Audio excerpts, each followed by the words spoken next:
지난 시간에는 행정상 강제 집행에 관해서 우리가 살펴봤는데, 제가 이제 판례 배경을 하나 확인해 본다고 하는 거 확인하고, 그 다음에 또 보충자료 뒤에 해놓긴 하는데 저걸 미처 체크를 못 해가지고 설명을 잘못한 부분이 있어서 479페이지 가면 거기 두 번째 도표에 있죠. 실정법적 근거. 거기 강제징수에 보면 그 네모로 그 주석 달아놓은 거 있죠. 고액 국세 체납자에 대한 명당 공표의 법적 근거.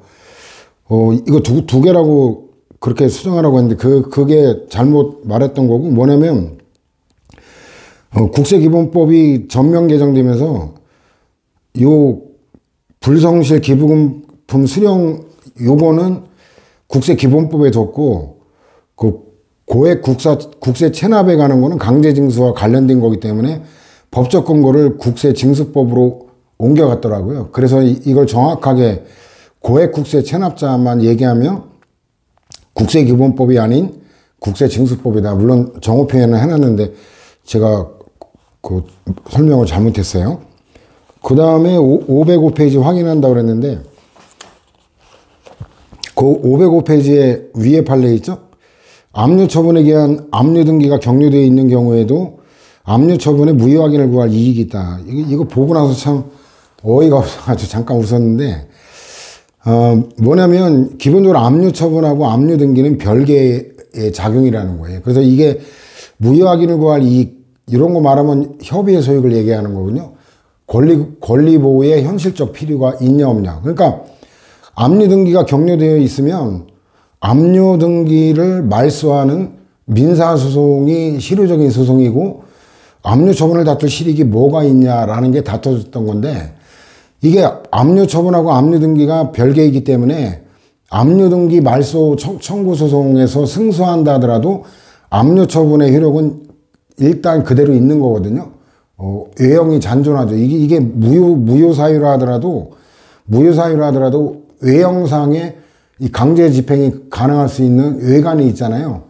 이걸 이 불안을 제거하기 위한 실익이 있다. 그거였더라고요. 그래서 무효 확인을 구할 이익이 있다. 요게 핵심 포인트거든요.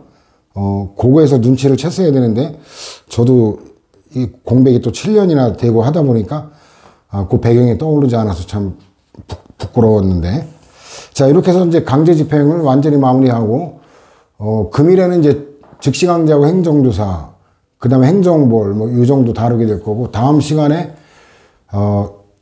이제 3편의 마지막 새로운 음영학부수단, 이렇게 하면서 이제 4편 권리구제, 대망의 권리구제로 일부 진입하게 될 겁니다. 이 즉시강제하고 행정조사는 양도 이렇게 많지 않고 단조로워요. 특히나 여기서 즉시강제가 옛날에 숙제가 많이 됐었는데, 얼마 전부터는 행정조사가 많이 되는 게 뭐냐면 행정조사 기본법이라고 법률이 있어요. 출제하기가 아주 쉽죠. 근데 법률 지식은 난도로 치면 하급 난도인데, 문제는 이거는 외우지 않으면 상급 난도가 된다는 거예요. 유추가 안 되기 때문에. 그래서 우리가 행정절차법부터 충분히 훈련을 해왔지만 그냥 달달 외우는 수밖에 없어요. 중요한 거를. 그 다음에 이제 행정벌에 관해서는 이제 형벌에 관한 이 용어들이 조금 위법성 인식이라든가 법률의 부지라든가 이런 공동정범, 양벌규정, 이런 용어가 처음에는 좀 생소해요. 근데 이 형법이라고 하는 거는 법과대학 1학년 때 배우는 거예요. 1학년 2학기 때 형법 총칙 한 학기 배우고, 그 다음에 이제 2학년 1학기 때 형법 강론에서 한 학기 배우는데, 그 학교 커리큘럼은 학기제로 돼 있기 때문에 그런데, 그 실질적 분량은 형법 총론 한 달, 강론 한 달에 2달짜리예요. 그 형사소송법은 한 달이면 떡을 치는 진짜 아무것도 아닌 법률인데, 그래서 검사라고 해봐야 어쩌고 윤석열 검찰총장 출신, 해봐야 별것도 아니에요. 법과대학 엘리트 기준으로 치면은 저거 3달짜리밖에 안 되는 지식이에요. 저거 갖고 평생 몇십 년 굴러먹었다고 해봐야 법 지식 전체로 볼 때도 극히 일부일 뿐이고, 판사라고 하면은 이제 민사, 형사, 조세 별거를 다 다루기 때문에 검사하고는 비교할 수 없을 만큼 전문성이 넓고 깊죠. 그래 봐야 사회 병리 현상을 다루는 거예요. 그래서 법조인들에 대해서 너무 높게 평가할 이유는 전혀 없다라고 생각합니다. 왜냐면 걔네들은 사회 병리 현상, 일탈 이것만 다루는 거예요. 그래서 그 굉장히 시각도 제한된 그 범위고 그 시각도 굴절되어 있는 게 많아요. 그래서 별것도 아닌 것들 과대평가할 필요가 전혀 없고, 판례도 엉터리 판례 많다고 했잖아요. 그 권위에 여러분들은 어떤 권위에도 앞으로 행정부 가도 뭐 과장이나 국장 뭐 어떤 누구의 권위에도 눌릴 필요가 없어요. 당당하게 소신껏 해나가는 틀을 저와 함께 공부하면서 그런 마음가짐을 좀 습관화, 내면화 시켰으면 좋겠어요. 자, 즉시강제 개념은 봤죠. 강제집행하고 구별되는 것도 봤고, 판례도 마찬가지인데 이제 복습하는 의미에서 보는데 여러 가지를 깔끔하게 정리를 했어요. 교과서보다 오히려. 자, 즉시강제는 행정강제의 일종이죠. 행정강제는 그 광의의 개념이죠. 행정강제는 그 강제집행하고 즉시강제를 말하는 거예요. 목전에 급박한 행정상 장애를 제거할 필요가 있는 경우, 목전의 급박성, 그 한계에도 나오는데 개념하고 연관되는 거죠. 미리 의무를 명할 시간적 여유가 없을 때 또는 성질상 의무를 명해가지고는 목적 달성이 곤란할 때 직접 국민의 신체 또는 재산에 실력을 가하여 행정상 필요한 상태를 실현하는 작용이고, 법령이나 행정처분에 의한 선행의 구체적 의무의 존재와 불이행을 전제로 하는 행정상 강제 집행과 구별된다. 그래서 굉장히 뭐 교과서적인 헌재 결정이죠. 행정조사는 법률의 의미가 있죠. 이거 다 외워야 돼요. 현장조사, 문서알람, 시루채취 이런 거 보고 요구 이거 다 외워야 되는데, 여긴 단어만 나열하지만 뒤에 가면 별도 목차로 해당되는 내용이 또 반복되기 때문에 반복하면서 여러분들 자연스럽게 외우면 돼요. 제가 얘기했죠. 그 무리하게 한 번에 외우려고 하지 말고 해독수를 늘려가면서 조금씩 자연스럽게 스트레스 받지 말고 외우라고. 그 다음 즉시강제 행정조사는 옛날에는 유사성이 강조되는데 오늘날은 목적이나 기능, 효과가 여러 가지가 차이가 있다 해서 이제 별도로 다루는데, 저는 수험서이기 때문에 거의 유사한 게 아직도 많기 때문에 그냥 같이 다루는 게 효율적이다 해서 일단 같이 다뤘거든요, 저는. 그래서 일단 목적이 즉시강제는 행정강제의 일종이란 말이에요. 그래서 행정상 필요한 구체적 결과 실현을 목적으로 해요. 위험 발생을 방지한다든가 이런. 근데 행정조사는 말 그대로 조사예요. 그 다른 행정작용을 위한 그 준비적, 보조적 수단의 성질이지 이 자체가 목적이 아니죠. 그죠? 즉시강제는 직접적 실력 행사가 허용돼요. 신체에 대해서까지. 근데 행정조사는 실력 행사가 안 됩니다. 대집행도 직접적인 실력 행사는 안 된다 그랬죠. 그럼 결국은 저항하게 되면 경찰의 도움을 받아야 된다 그랬죠. 경찰의 위험 발생 방지 조치, 저항할 때 공무집행 방해, 그렇게 간접적으로 해야지 직접적인 그건 없죠. 행정조사도 마찬가지. 그 조사에 협조하지 않으면 형사처벌됩니다. 이렇게 벌칙에 의해 간접적으로 강제한다는 점. 급박성이 요건이냐 아니냐라는 점도 다르죠. 그 다음에 법적 성질이 즉시강제는 강제란 말 들어가니까 당연히 권력적 사실행위죠. 행정조사는 권력적, 비권력적 두 가지가 있어요. 단순한 정보 제공하는 거는 협조에 의해서 정보 얻는 거, 이거는 이제 비권력적이겠지만 여러분들이 알고 있는 세무조사, 음주 측정 이런 것들은 강제적인 거죠. 그거 응하지 않으면 형사처벌된단 말이에요. 그래서 이건 뭐 그 사례하고 연결하면 이건 너무 쉽고, 그 다음 법적 근거는 뭐 즉시강제는 권력적 사실행위는 당연히 필요하다라는 거고, 일반법이 있다 그랬죠? 일반법이 있냐 없냐, 있다면 뭐냐 이거 외우라 그랬는데 경찰관 직무집행법이에요. 행정조사는 권력적인 거는 요하고 비권력적인 거 요하지 않는다. 다 일편 지식이고. 그 다음 종료 수단인데, 일단 중요한 거는 경찰관 직무집행법이에요. 특히 7급 수험생이나 변호사 시험 준비하는 강론에서는 이런 목록 갖고 되질 않아요. 그 내용까지 상세하게 다루게 되거든요. 그래서 일단 강론 개당 작업은 조금 뒤로 미루고 지금 이제 일단 급하게 변호사 시험 행정법 기출문제 지금 해설 달고 있는 중인데, 그거 끝나면 이제 바로 강론 개정 작업에 들어가는데, 강도는 어려운 부분은 별로 없어요. 공용부담법 고기가 조금 어렵고 나머지는 그냥 잡지식 투성이라 암기 분량이 조금 추가되는 것 뿐이지 그게 크게 고민할 건 없어요. 그래서 일단 보호 조치인데 이거는 그 정신착란 그 다음에 또 이제 술에 취해서 자신이나 다른 사람의 생명, 신체, 재산에 위해를 끼칠 우려가 있는 사람, 그다음 자살을 시도하는 사람, 미아, 병자, 부상자 등으로 적당한 보호자가 없으며 응급구호가 필요하다고 인정되는 사람인데 다만 본인이 구호를 거절하는 경우는 제외한다. 그래서 7급 수험, 이제 강동 공부하는 수험생들은 다 암기를 해야 됩니다. 위험 발생 방지 조치, 이거는 경고, 억류, 피난, 그래서 대집행과 관련된 게 피난이죠. 이 중에도. 그죠? 경고하고 피난시키는 거. 철거되면은 그 건물에 깔리면 죽거나 다치니까.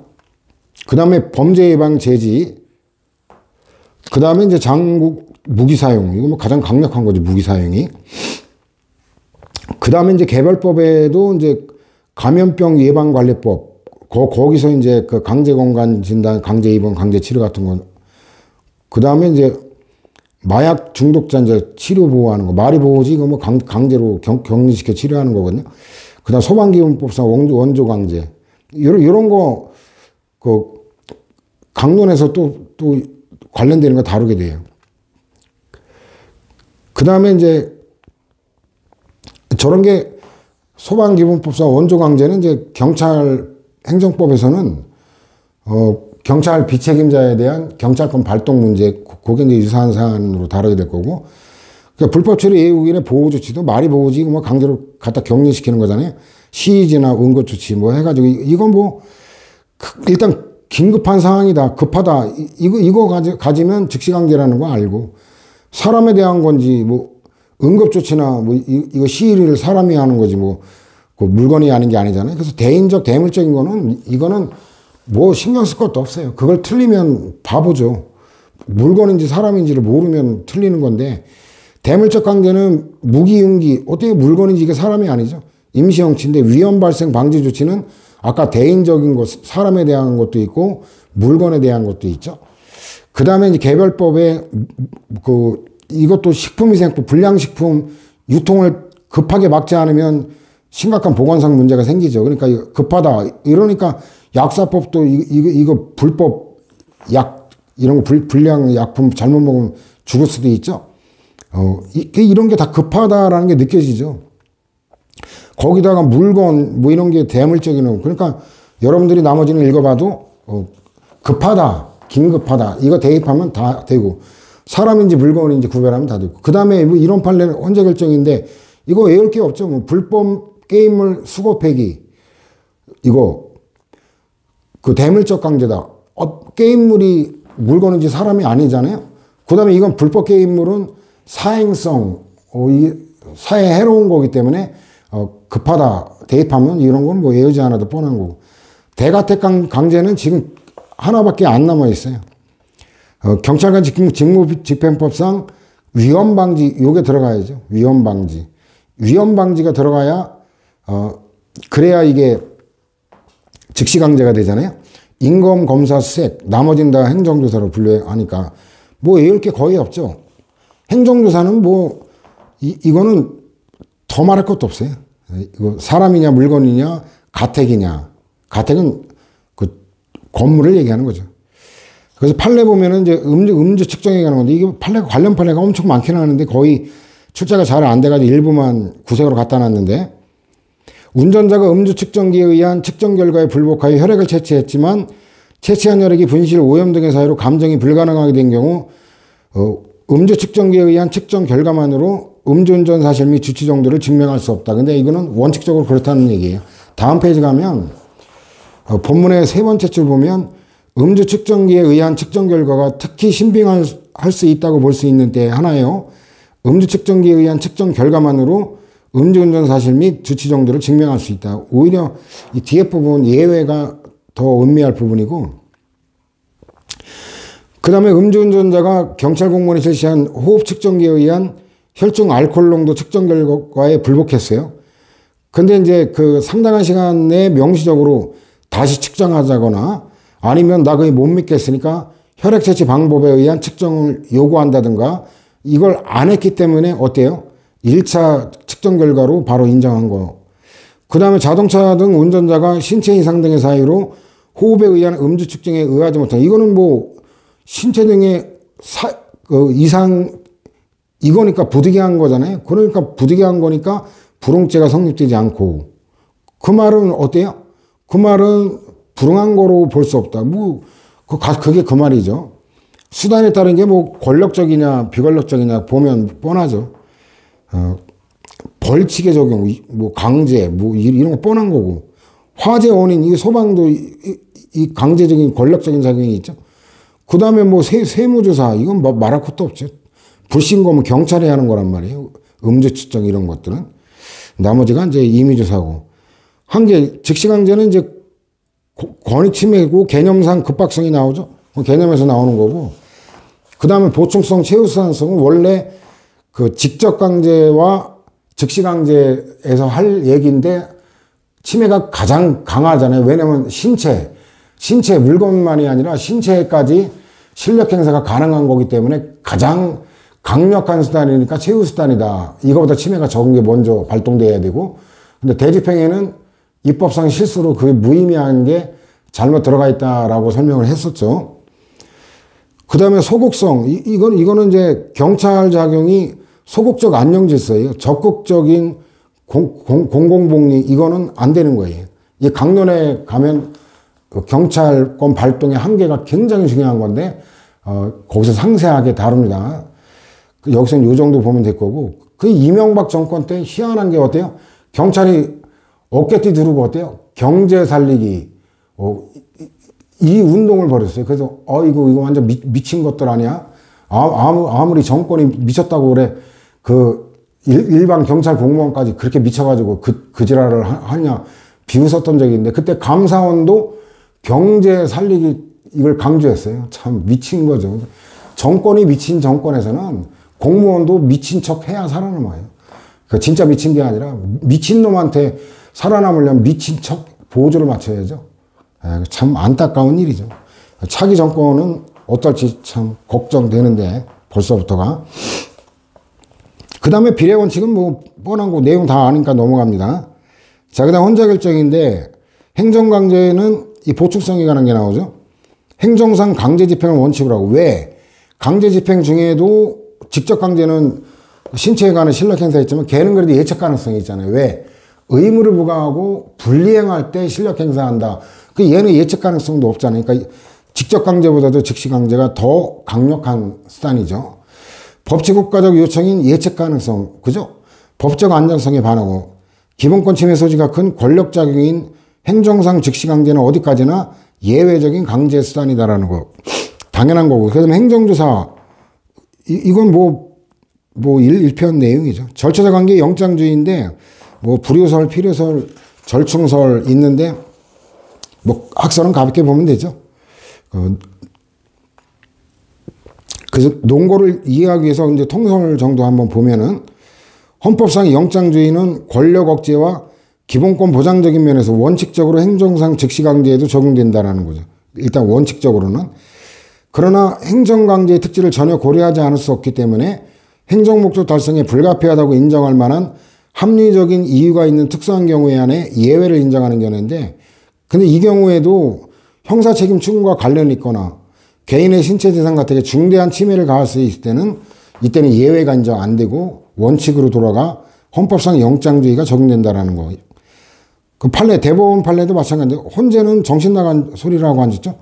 원칙적으로 영장주의가 적용되지 않는다. 이거 결론을 외울 수밖에 없어요. 헌재 이거 논리 갖고 나올 수가 없는 결정이거든요. 미친 거죠, 이건. 자, 대법원 판례인데, 그 사전 영장주의 예외를 인정하는 것처럼 사전 영장주의를 고소하다가는 도저히 행정 목적을 달성할 수 없는 지극히 예외적인 경우에는 형사 절차에서 같은 예외가 인정된다라는 거죠. 따라서 사회안전법의 동행보호 규정은 재범의 위험성이 현저한 자를 상대로 긴급히 보호할 필요가 있는 경우에 한하여 단기간의 동행보호를 허용한 거로 그 요건을 엄격히 해석하는 한 동규정 자체가 사전영장주의를 규정한 헌법 규정에 반한다고 볼 수는 없다. 근데 이거는 그 교수님들이 뭔가 판례를 좀 헛다리 좀 짚었다고 느껴지는 게 뭐냐면 이거는 그 사전 영장주의에 그 관한 논점이지 지금 우리가 논하는 논점은 영장주의가 아예 적용이 되느냐 안 되느냐 문제인데 이거는 사전 영장주의를 예외를 인정할 건가 그런 논의예요. 그래서 엄밀히 말하면 판례 해석을 잘못하고 있는 건데 그냥 다들 잘못하니까 여러분들은 그냥 절충설이다 그렇게 알아두면 될 거고 헌재는 영장 불이설인데 이거 엉터리 판례죠. 행정상 즉시강제는 본질상 급박성을 요건으로 하고 있어. 당연하죠. 이건 뭐 누가 부정하지는 않아요. 맞아요. 법관의 영장을 기다려서는 그 목적을 달성할 수 없다고 할 것이므로 원칙적으로 영장주의가 적용되지 않는다. 이게 엉터리죠. 왜냐하면 급박하기 때문에 사전 영장을 적용하기 어렵다. 이러면 이건 이해할 수 있어요. 그러면 사후에라도 영장 발부받으면 될 거 아니에요. 그죠? 그렇기 때문에 이거는 사전 영장주의의 예외를 인정하면 해결될 일이지 아예 영장주의를 자체를 갖다 부정할 논거로는 되지 못하는 거예요. 아주 초보적인 실수죠. 그 다음에 또 행정상 즉시강제는 목전에 급박한 장애에 대해 바로 실력을 가하는 작용이라는 특성에 비춰 사전적 절차와 친하기 어렵다는 점을 고려하면 이를 이유로 적법 절차 원칙에 위반되는 거로 볼 수 없어. 뒤에 거는 나름대로 절차는 사전 절차이기 때문에 이거는 납득할 수가 있어요. 근데 영장주의가 적용이 안 된다. 그 부분이 납득이 어려운 건데. 그 다음에 이제 구체적 사례로 연결이 되죠. 관계행정청이 등급 분류를 받지 아니하거나 등급 분류를 받은 게임물과 다른 내용의 게임물을 발견한 경우 관계 공무원으로 하여금 이를 수거 폐기하게 할 수 있도록 한 거. 요거 어때요?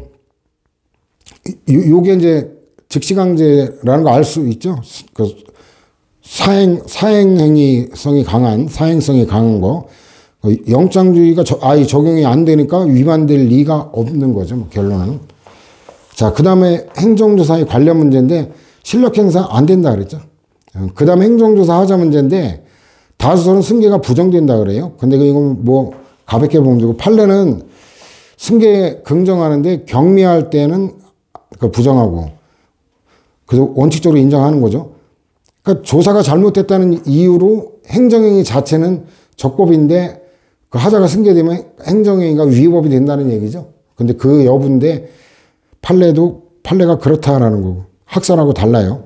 학설은 승계 부정인데 판례는 긍정.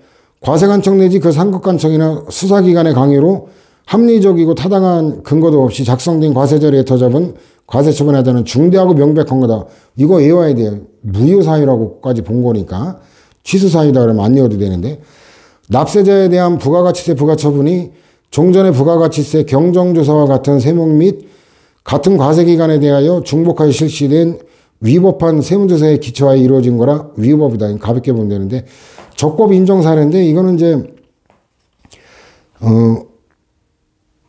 두 번째 줄부터가 이제 핵심이 나오는데 원고 사업장 인근 주민의 그 환경오염 진정에 따라 충청남도에 대한 감사를 진행하던 중에 현지조사 차원에서 피고소속 담당 공무원과 충청남도의 담당 공무원 참여하에 이 사건 토양 오염 실태 조사가 이루어진 경인데 이게 왜 트집 잡혔냐면 이 토양 오염 실태 조사 권한은 시도지사 권한이에요. 그러니까 충남도지사 권한인데 감사원은 그 사무에 관해서 감사만 할 수 있을 뿐이지 얘가 현장에 가봅시다 이래가지고 감사원 직원의 주도로 이게 이루어졌다. 근데 권한 있는 기관의 직원 담당 공무원이 참여를 했기 때문에 뭐 감사원 직원이 직접 조사를 했다면 그건 말도 안 되지. 그거는 무권한으로 무효가 되는 거예요. 근데 이거는 그게 아니에요. 권한이 있는 기관인 충청남도 담당 공무원이 참여한 거예요. 그래서 밑에 줄 보면 토양 오염 실태 조사가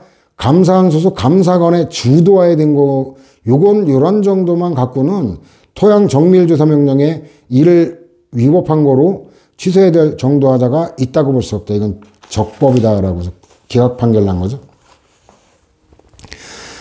자, 권리구제에 관한 건데 그 적법한 행위에 대한 구제인데 이거는 이제 요건 충족되면은 손실보상의 문제인데 가축 전염병 예방법상 살처분의 법적 성격은 사회적 제약이다. 살처분은 가축의 전염병이 전파 가능성과 위해성이 매우 커서 타인의 생명, 신체나 재산에 중대한 침해를 가할 우려가 있는 경우 이를 막기 위해 취해지는 조치로 가축 소유자가 수인해야 하는 사회적 제약의 범위에 속한다. 이 사회적 제약의 범위에 속한다. 이러면 뭐가 되는 거예요? 손실보상이 아니다라는 얘기. 그래서 지금 보면은 굉장히 웃긴데 법적으로 웃기다는 얘기예요. 그 현실이 웃긴 게 아니라 뭐가 웃기냐면 지금 그 코로나19로 인해서 지금 자영업자들 손실 발생한 거 그거 어때요? 손실보상법 제정해가지고 해주고 있는데 문제는 뭐냐면 그건 엄밀한 의미의 손실보상이 아니라 그거는 정책적 필요에서 해주는 거거든요. 엄밀한 의미에서는 손실보상이 아니에요. 3-135에 있죠.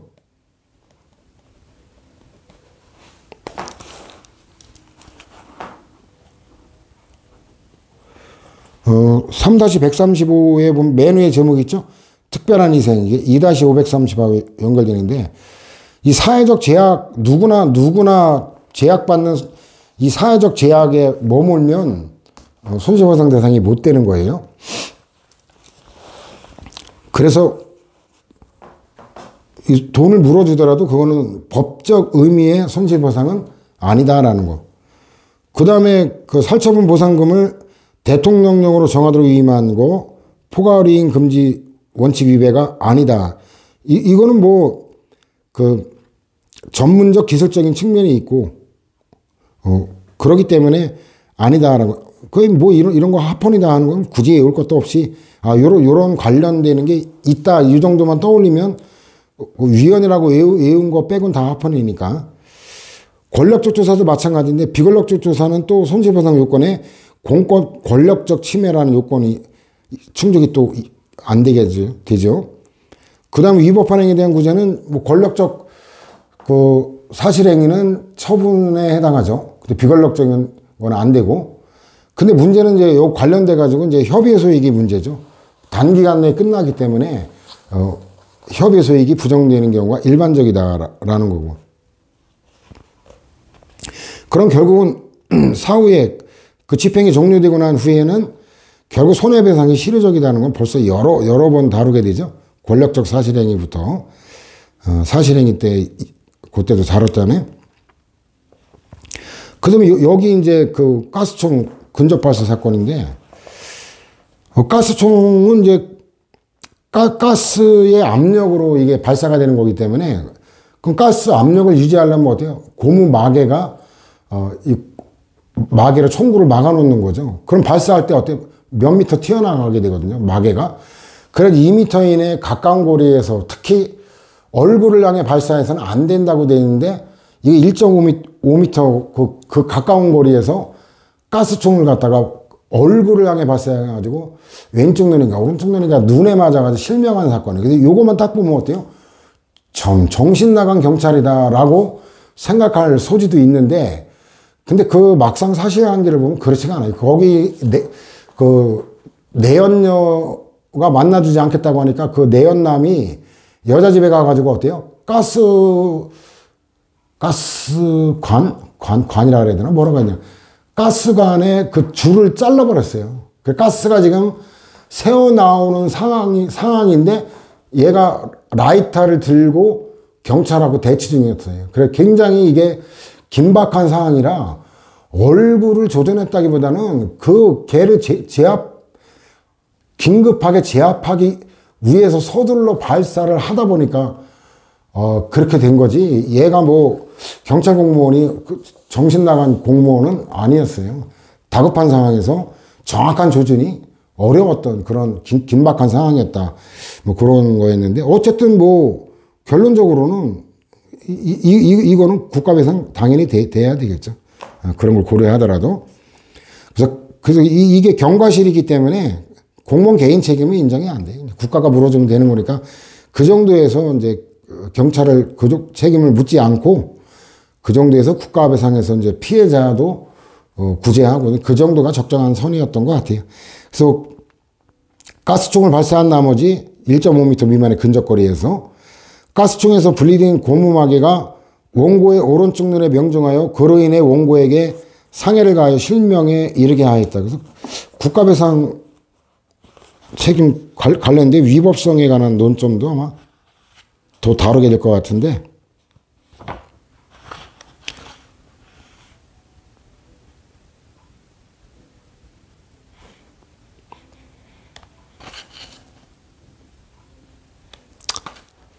찾으려고 하면 시간이 걸리니까 그냥 국가배상에서 보도록 합시다. 자, 그 다음에 정당방위. 그 위법한 거에 대해서는 가능해요. 적법한 거에 대한 정당방위는 그냥 오히려 공무집행 방해가 되죠. 자, 인신보호에 관한 건데 이제 관련 판례도 나오고 해서 출제 가능성이 좀 높아졌다고 봐야죠.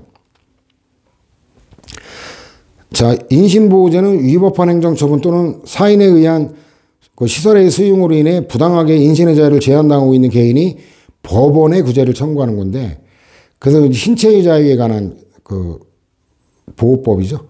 구제 대상자여야죠. 그래서 아예 그 위법한 경우에 위법한 구금. 근데 위법한 거는 처음부터 위법일 수도 있고 수용이 위법하게 개시되거나 아니면 사후적일 수도 있죠. 적법하게 수용된 후에 그 사유가 소멸되었음에도 불구하고 자유로운 의사에 반하여 국가와 지방자치단체의 공법인, 이게 여기 한정되질 않아요. 개인 민간단체, 나중에 또 사례하고 연결하면 등이 운영하는 의료시설, 이 의료시설이 대표적으로 뭐가 있어요? 의료시설이 정신병원, 불법감금 사례 엄청 많죠. 복지시설, 이게 전두환 때 그 형제복지원, 대통령 표창까지 받은 놈이에요. 형제복지원에서 엄청나게 많은 사람이 수십 명인가 살해당해서 안매장됐었죠. 수용시설, 이건 말할 것도 없고, 보호시설. 보호시설도 말이 보호시설이지, 장애인 보호시설, 말이 보호지, 뭐, 강제 노동시키고, 뭐, 성폭력 저지르고, 이런 것들이 비일비재하잖아요. 수용, 보호 또는 감금되어 있는 자. 다만 형사 절차에 따라 체포 구속된 자, 이건 형사소송법이 별도로 있으니까, 수용자도 수용자 처우에 관한 법도 따로 있죠. 출입국관리법. 이거는 이제 별도의 보호 규정이 있으니까, 쟤는 제외한다라는 거, 그렇게 뭐 외우기 어렵지 않죠. 저 뒤에 거는. 그 다음 앞에 것도 어때요? 실제 이제 시사적으로, 행정법 같은 경우는 헌법, 이거는 법과목은 시사적인 게 굉장히 중요하다 그랬잖아요. 그래서 실제 그 명칭에 안 맞게 불법 감금되는 경우가 많은, 이런 사례를 떠올리면 외우기가 어렵지 않고, 불법일 때 하나한다. 처음부터 불법일 수도 있고, 나중에 사후적으로 불법일 수도 있다. 그거 연상하면은 외울 것도 없어요. 자, 그 다음에 이제 판례인데, 출입국관리법 얘 제외하는데 왜 달리 다르냐? 평등원칙 위반이 아니다라는 거죠. 자, 출입국관리법상 보호가 외국인의 강제태거 사유의 존부심사 및 강제태거 명령의 집행 확보라는 행정 목적을 담보하고 이를 실효적으로 집행하기 위해 행해지는 것으로 신체의 자유 제한 자체를 목적으로 하는 형사 절차상의 인신구속 또는 여타 행정상의 인신구속과는 그 목적이나 성질이 다르다는 점, 적법성을 담보하기 위한 엄격한 사전 절차와 사후적 구제 수단을 충분히 마련하고 있기 때문에 합리적 이유가 있다라고 하는 거고. 그 다음에 이제 대법원 결정인데, 대한민국 입국이 불허되어 대한민국 공항에 머무르고 있는 외국인에게 인신보호법상 구제청구권이 인정되고, 대한민국 입국이 불허되는 외국인을 외부와 출입이 통제되는 한정된 공간에 장기간 머무르도 강제하는 거는 이건 위법한 수용에 해당한다. 이거 굉장히 의미 있는 판례예요. 왜 그래요? 최초 판례를 효시 판례라고 한다 그랬죠. 최초 판례이기 때문에 중요한 판례라는 거죠. 참고로 얘기하면 이거는 이런 배경을 깔고 보면 이해가 더 쉬워요. 뭐냐면 지난 시간에도 잠깐 나왔는데 그 대한민국 국민에게만 인정되는 게 참정권하고 사회적 기본권이거든요. 근데 요 신체의 자유에 관한 인간의 존엄과 같이 이거는 인권이에요. 인간이라면 누구에게나 다 인정되는. 따라서 어때요? 외국인도 신체의 자유의 주체가 된다는 거.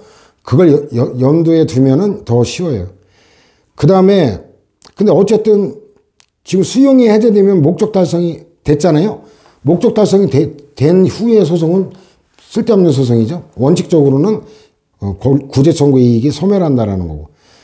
그 다음에 이제 구제 청구, 일단 여기 청구권자부터 외워야죠. 피소유자 본인만이 아니라 법정 대리인, 후견인, 배우자, 직계열적, 이거 다 외워야 되고.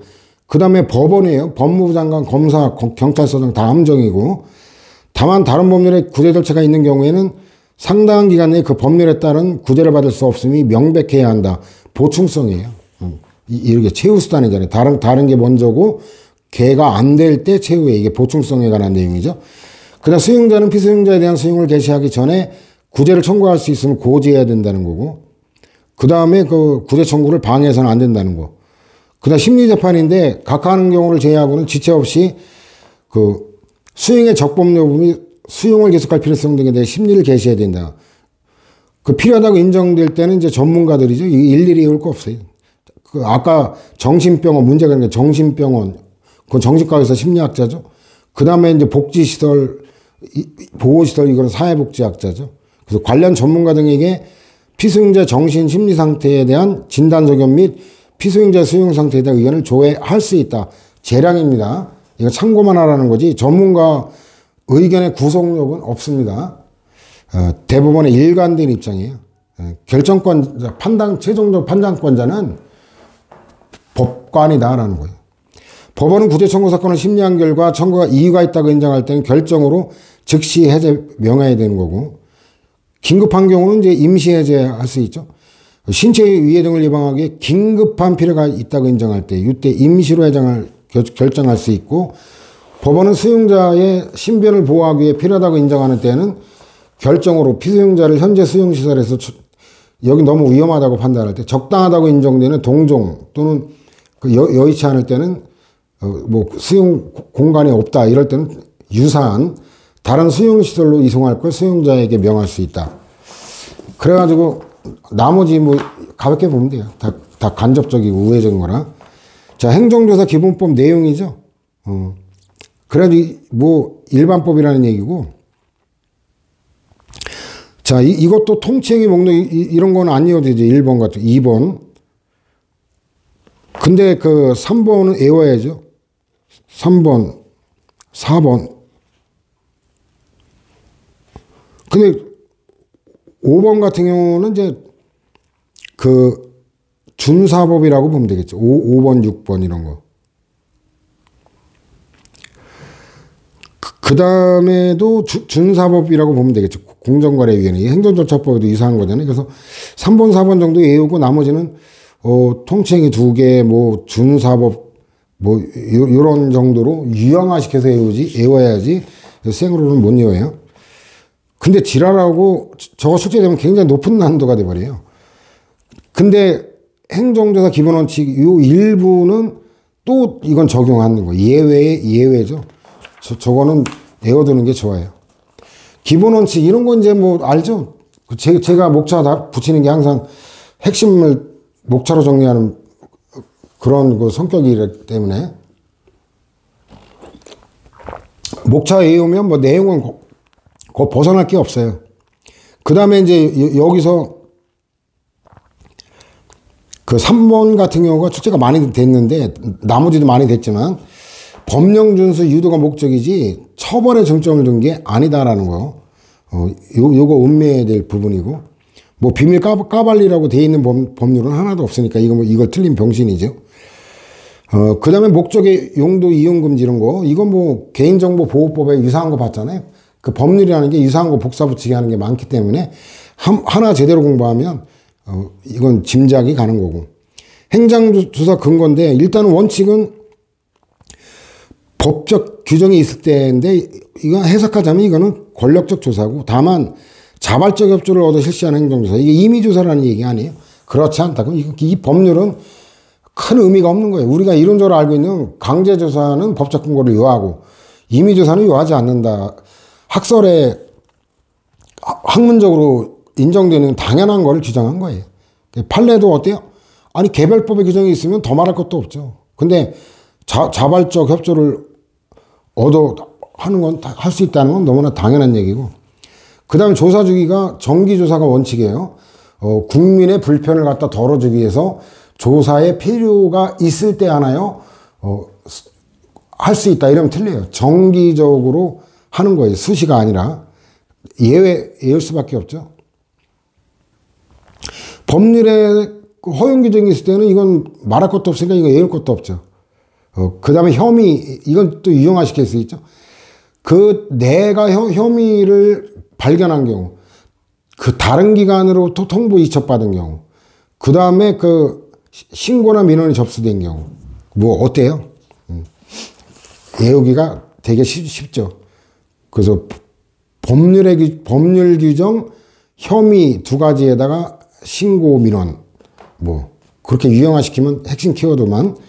조사 대상 선정인데, 목적, 그 다음에 법령 준수 실적, 당연하죠? 법령 준수 실적이 양호한데 조사할 필요가 없겠죠? 자율적인 준수를 위한 노력을 하는데 굳이 조사할 필요가 없겠죠? 소규모를 굳이 조사할 이유가 없겠죠? 그 다음에 이제 불법을 밥 먹듯이 하는 업종은 조사 필요성이 높겠죠? 이걸 고려하는 거. 이것도 별로 이렇게 생으로 실제돼도 눈치챌 수 있어요. 객관적 기준에 따라야지 그럼 감정이나 주관에 따라 하도록 돼 있겠어요? 너무 상식적인 얘기죠. 그 다음에 선정 기준에 관한 열람 신청할 수 있다는 규정이 있다는 거고, 그 다음에 열람 신청의 예외, 지장 초래, 일단 부득이한 경우죠. 그 다음에 내부 고발자 등 제3자에 대한 보호 필요, 이것도 외우기 이렇게 어렵지는 않을 거예요. 그 다음에 이제 국세기본법이 정한 질문조사권, 이게 이제 그 법률에서 정한 요건과 한계 내에서 허용된다. 당연하죠. 법률의 요건 한계를 넘어서면 위법이 되는 건 너무 당연한 얘기고, 그 다음에 이제 세무조사 대상 선정 사유가 없음에도 세무조사 대상으로 선정하여 과세자를 수집하고 과세 처분하는 거, 이건 법률 위반이죠. 위법이다. 당연한 거고, 저런 판례는 조사 방법 어때요? 이 제목부터 다 외우라 그랬죠, 이거. 출석 진술 요구인데, 문서주의는 외울 게 없죠. 문서주의는 출석 요구서, 약방에 감춰라 그랬죠. 그 다음에 여기 다 알아둬야 되는데, 상식적인 내용들이라, 여러분들 읽으면 될 거는 넘어갈게요. 그 다음에 보고 요구, 자료 제출 요구. 이것도 보고 요구서. 이건 뻔하죠. 다 문서주의니까. 문서주의 예외만 외우면 되고. 현장 조사. 이것도 문서주의인데 예외는 490관련해서 미리 봤죠. 시료 채취는 샘플이라고 하는 게 너무 많이 가져가 버리면 주객이 전도된 거죠. 이 필요성 원칙이죠. 최소한도로 해야 된다. 뻔한 얘기고. 자료 등의 영치인데 이거 분실 나 변조 우려가 있잖아요.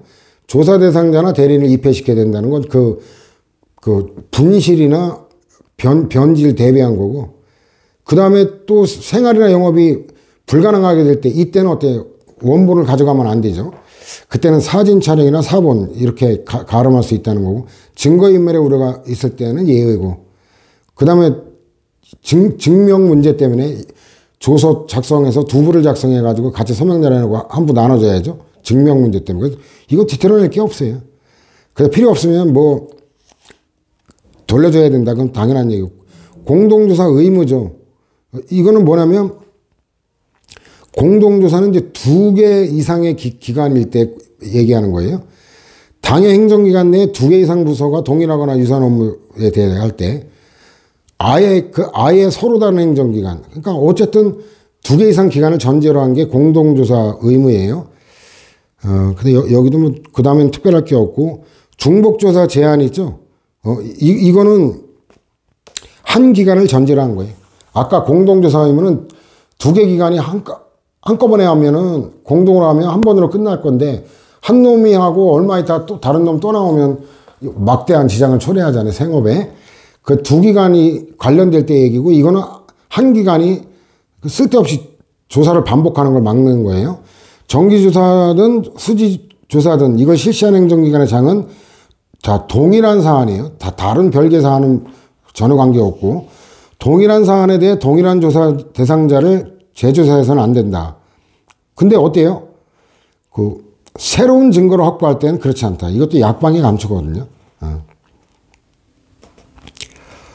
그 다음에 이제 누가 중복조사를 막기 위해서 누가 했는지 확인할 수 있다. 뭐 그런 거고. 나머지 읽어보면 될 거고. 그 다음에 조사실질 사전통지인데 이것도 문서주의인데 7일 전, 그래서 다행인 게 이 숫자도 출제가 당연히 안 될 리가 없죠. 근데 다행히 대한민국 건국 이래 수험생을 배려한 최초의 입법이 행정기본법. 왜냐하면 숫자를 다 7로 통일을 해놨어요. 숫자 7을 외우면 다 똑같아요. 그 다음에 이제 예외, 다 어차피 외워야 돼요. 조사 용지 신청인데, 여기서 숫자는 7일이죠. 그 다음에 제3자에 대한 거 보충조사도 필요성 때문에 어때요? 원칙은 안 되는 거죠. 조사 대상자로 끝날 수 있으면 끝나야지 불필요하게 제3자까지 조사할 필요는 없죠. 이게 필요성에 관한 건데. 근데 그 조사 대상자에 대한 조사만으로는 당의 행정조사의 목적을 달성할 수 없거나 과도한 비용이 소요되는 경우. 근데 법률의 규정, 제3자 동의, 요때 할 수 있다는 얘기고. 역시 숫자는 7일 전, 그죠? 나머지 읽어보면 될 거고. 자발적 협조에 따라 실시하는 행정조사. 이거는 자발적으로 협조하니까 얘는 어때요? 문서주의 예외를 인정해도 되는 거죠. 얘가 자발적으로 협조하겠다고 했으니까. 이때는 문서만이 아니라 이제 요건 외워야지. 그래서 문서, 전화, 구두 등의 방법으로 거부할 수 있다는 거예요. 내가 자발적으로 협조했으니까 마음이 변할 수도 있잖아요. 아, 됐다. 됐다. 나는 더 이상은 협조 안 하겠다. 이 거부 의사. 그러니까 이건 행정기관이 뭘 보내는 문제가 아니라 조사 대상자가 자발적으로 협조하기로 했다가 사후에 마음이 변해가지고 거부할 때 문서주의가 아니라는 그거예요. 그래서 그런 배경을 알면 이거는 외우지 않아도 국민의 편의를 위한 규정이니까 당연히 전화 구두로도 가능하다. 그러니까 뭐 만났으면 구두로 하는 거고 그러지 않으면 전화로 저는 자발적으로 협조 안 하기로 했습니다. 오지 마세요. 이렇게 할 수도 있다는 거예요. 그 다음에 이건 외우지 않으면 안 되는 거죠. 응답하지 않았다. 이러면 어때요? 거부한 거로 보는 거예요. 간주거부. 그럼 법적으로는 거부처분이지. 따라서 거부처분 취소소송을 제기해야지 부작위보 확인소송으로는 안 되는 거죠. 법적으로는 거부니까. 그 다음에 의견 제출은 할 수 있다. 이거 내 맘이죠. 그 다음에 이것도 배웠죠. 상당한 이유가 있을 때 인정할 때 반영하는 거지. 이건 무조건 반영하여야 한다. 이래도 틀리고. 상당한 이유가 있다고 인정하는 경우에 반영할 수 있다. 이래도 틀려요. 어쨌든 상당한 이유가 있다고 인정하면 반영하여야 하는 거예요. 그 두 가지를 뒤틀 수 있는 거예요. 조사원 교체 신청은 뭐 공정성 문제죠. 읽어보면 될 거고. 조사권 행사의 제한인데 이것도 여러분들이 읽어보면 될 건데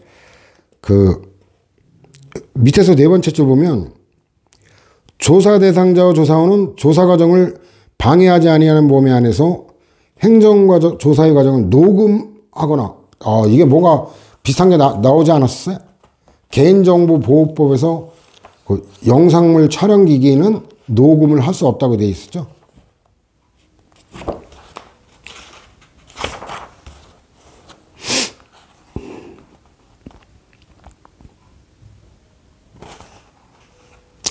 어, 445에 있었죠.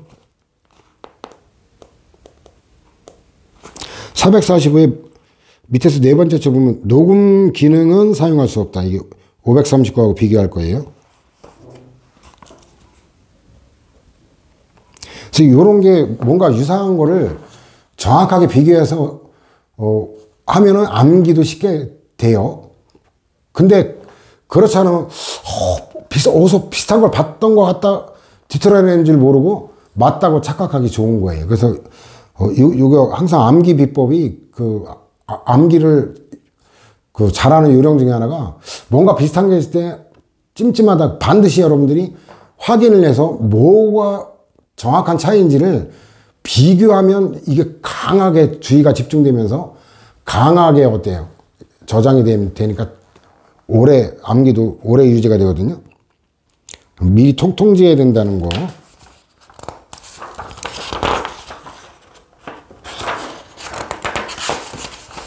자, 그 다음에 이제 결과 통지 의무는 약방에 감추죠. 이것도 7일, 다행히 다 7일이라. 자, 그 다음에 이제 제목 정도 알면 되죠. 자율신고 제도 운영인데 이건 의무가 아니라 재량이다. 자율관리체제 구축 지원은 이거는 의무다. 자율관리에 대한 혜택을 부여하는 건 재량이다.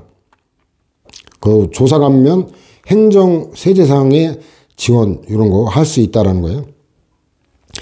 그 다음에 정보통신수단을 통한 행정조사도 재량이고 이건 굉장히 이례적인 거라 그랬죠. 행정조사 점검과 평가 주무부서가 행정안전부 장관 아니고 국무조정실장 이 제목 정도 외워놓으면 돼요. 367에서 인용해서 봤던 거죠. 국무조정실장은 국무총리실의 핵심 보직이에요. 자, 잠깐 쉬었다가 진행합시다.